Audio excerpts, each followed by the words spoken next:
कभी लगता है कि पुनीत भगवान है। हेलो गाइस, एकरा तुमने वॉइस यही नहीं अभी और सुन। तुम्हारा सब देखिबा तो এর ঝলামলা লাইট আসিছে যেটাকে আঁখি দমে বাজেটে আঁখি শুধু করে ঝলামলা তোমার মানে আসো মেলায় তোমার দেখিবার তো সবাই সুন্দর বয়স আছেন যেটা কালী ময়দানে মেলাটা হয়টে। তো বড়া গোড়া আসি রে শান্তি রেস্টুরেন্টে নাই খাইনে একদম মন ভরবে নি। এটাই অনেক কিছু মেলায় দেখার রকম আছে। हमको सिखा। তো মেলায় ঘুরি ঘুরা সারি শান্তি রেস্টুরেন্টে খাই করি তোমার এটা নীলু মিস্ত্রির হাতের রান্নাটা খাইতেই হবে একদম। এই মেলায় যেটা দেখতে পাবো তোমার কিছু না কিছু প্রোগ্রাম সবসময় চলেছে।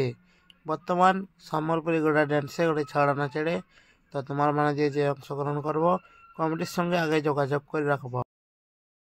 रोज आते हैं इस उम्मीद पे आज जीतेंगे, कल जीतेंगे, परसों जीतेंगे, रोज हारते हैं। মেলায় খুবই সুন্দর সুন্দর প্রোগ্রাম প্রত্যেক দিন হয় তোমার সব দেখি পারো।